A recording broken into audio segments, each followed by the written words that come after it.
তোমাদের SMFWBEE 2025-এর online কাউন্সেলিংয়ের first রাউন্ডের seat allotment হয়ে যাওয়ার পরে এবার তোমরা যারা যারা অ্যাডমিশন নেবে তোমাদের কিন্তু 20,000 টাকা দিয়ে তোমাদের সিটটা বুক করতে হবে। অর্থাৎ তোমাদের সিট অ্যাকসেপ্ট তোমরা যারা করবে তোমাদের 20,000 টাকা অনলাইনে পেমেন্ট করতে হবে। তো আজকের এই ভিডিওর মাধ্যমে আমরা দেখবো যে তোমাদের 20,000 টাকা কিভাবে পেমেন্ট করবে। আর যদি তোমরা মনে করো যে না 20,000 টাকা তোমাদের পেমেন্ট করবে তার সাথে তোমরা অটো আপগ্রেডও করবে, সেটাও কিন্তু করার জন্য তোমাকে 20,000 টাকাই পেমেন্ট করতে হবে।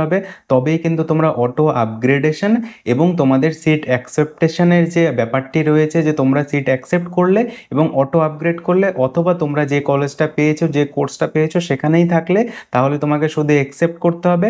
আর যদি তুমি মনে করো না যে তোমার প্রেফারেন্স অনুযায়ী যে তুমি 5 নম্বরে যে কলেজটা পেয়েছো 4 নম্বরের কলেজটাতে যেতে চাও বা 3 নম্বরের কলেজটাতে যেতে চাও, তাহলে সেই প্রেফারেন্স অনুযায়ী তোমাদের অটো আপগ্রেডেশন করবে।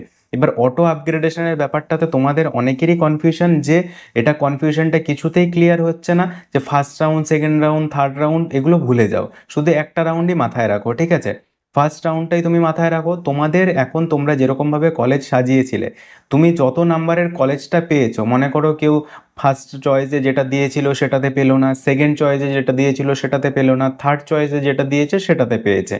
এবার তুমি মনে করো থার্ড চয়েসে দিয়েছো একটা কলেজ, এবার তুমি সেই থার্ড চয়েসের কলেজটা থেকে তুমি যেতে চাইছো সেকেন্ড কলেজটাতে বা তার প্রথম কলেজটাতে, তাহলে তোমার কি হবে, তোমাকে সিট অ্যাকসেপ্ট করতে হবে 20,000 টাকা দিয়ে, উইথ অটো আপগ্রেডেশনে ক্লিক করতে হবে।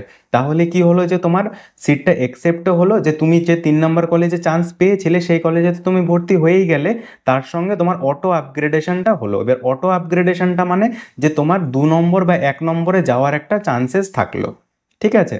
তো এই ব্যাপারটা কিন্তু খুবই সিম্পল, যে তোমাদের 2 নাম্বার বা 1 নাম্বারে যদি না যায়, তাহলে ফার্স্ট রাউন্ডে 14 তারিখে যে তোমাদের সিট অ্যালটমেন্টের রেজাল্ট বেরোবে অটো আপগ্রেডের, সেই আপগ্রেডের রেজাল্টে কিন্তু তোমাদের যদি 1 নাম্বার বা 2 নাম্বারে না যায়, তাহলে তুমি যে 3 নাম্বার কলেজটাতে অ্যাডমিশন নিয়েছিলে সেখানেই তুমি থাকবে, ঠিক আছে? তোমার কলেজটা কিন্তু চলে যাবে না, তোমার কলেজটা কিন্তু থাকবে।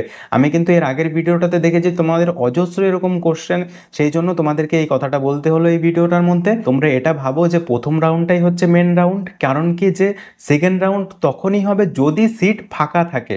সিট ফাঁকা না থাকলে, সবাই যদি অ্যাডমিশন নিয়ে নেয়, তাহলে কিন্তু সেকেন্ড রাউন্ড আর হবে না, সিট ফাঁকা যদি না থাকে, ঠিক আছে?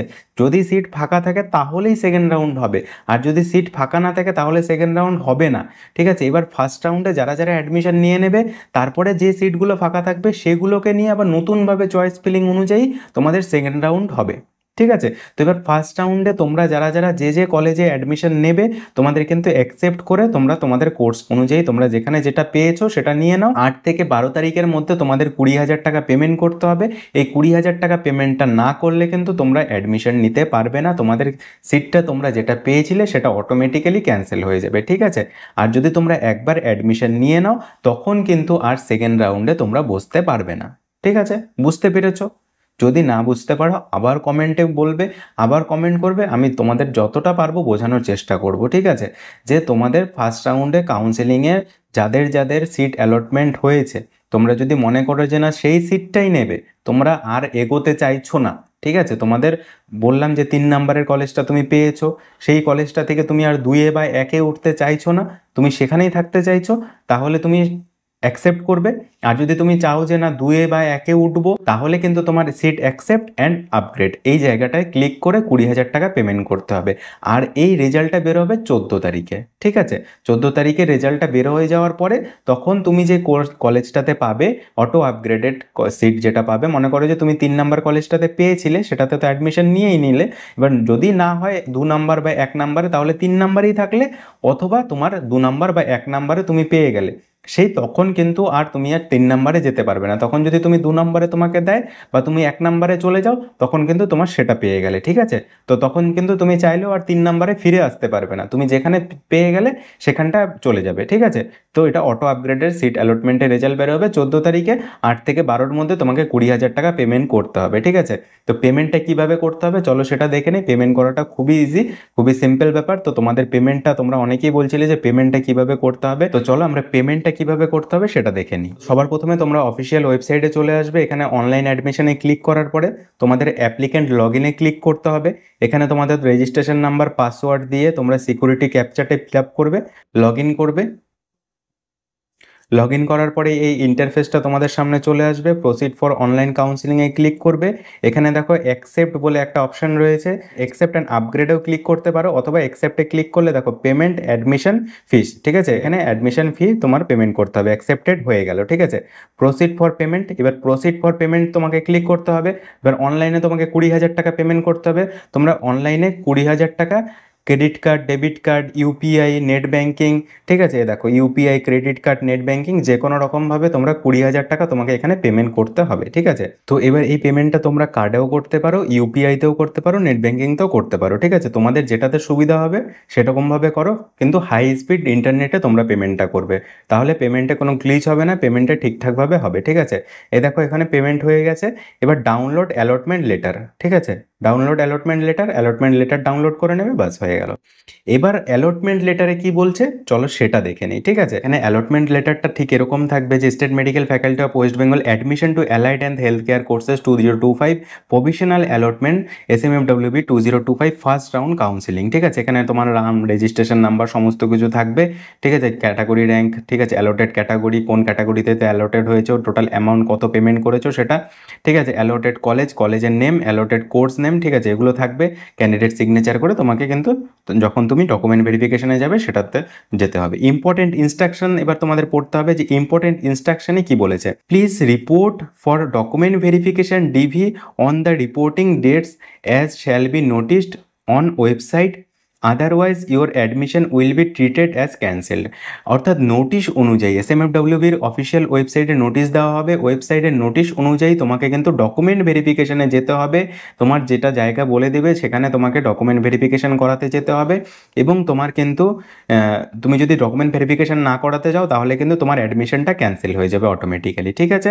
অর্থাৎ ডকুমেন্ট ভেরিফিকেশন আমার যতদূর সম্ভব মনে হচ্ছে ফার্স্ট রাউন্ডের 14 তারিখের পরে হতে পারে, অথবা তোমাদের সবগুলো রাউন্ড হয়ে যাওয়ার পরে 30 তারিখের পরে ডকুমেন্ট ভেরিফিকেশন হবে, ঠিক আছে। তো যতদূর সম্ভব সবগুলো রাউন্ড হয়ে যাওয়ার পরেই ডকুমেন্ট ভেরিফিকেশনটা হওয়ার চান্সেস রয়েছে, এবং তোমরা যে যে ইনস্টিটিউশনে অ্যাডমিশন নেবে সেখানে ডকুমেন্ট ভেরিফিকেশনটা হওয়ার চান্সেস রয়েছে। For the purpose of verification of applicants, candidates are advice to keep ready for following documents in original, duly scanned and self attested, ঠিক আছে। তোমাকে কি বলা হচ্ছে যে এই ডকুমেন্টসগুলো রেডি করতে এবং তার সেলফ অ্যাটাস্টেড করতে। তার মধ্যে কি রয়েছে, অ্যাডমিট কার্ড, মাধ্যমিকের অ্যাডমিট কার্ড অথবা হায়ার সেকেন্ডারি অর তার সমতুল্য এক্সামিনেশনের admit card for verification of age ভেরিফিকেশনের জন্য তোমরা মাধ্যমিকের অ্যাডমিট কার্ডটা দেবে।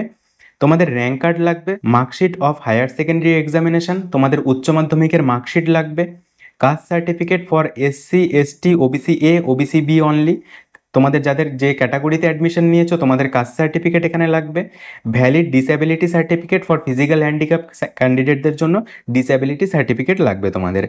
এ medical certificate of fitness for registered medical practitioner, একজন রেজিস্টার্ড মেডিকেল প্র্যাকটিশনারের কাছ থেকে তোমাদের কিন্তু মেডিকেল ফিটনেস সার্টিফিকেট করাতে হবে, ঠিক আছে। এটা যে কোনো ফরম্যাটে তুমি করাতে পারো, পার্টিকুলার নির্দিষ্ট কোনো ফরম্যাট দেয়নি, কোনোদিনও দেয়নি স্টেট মেডিকেল ফ্যাকাল্টি থেকে। তো তোমরা যে কোনো ফরম্যাটে কিন্তু medical fitness certificate registered medical প্র্যাকটিশনারের কাছ থেকে করে নিতে পারো, অর্থাৎ MBBS ডক্টর উইথ তার রেজিস্ট্রেশন নাম্বার থাকতে হবে, ঠিক আছে।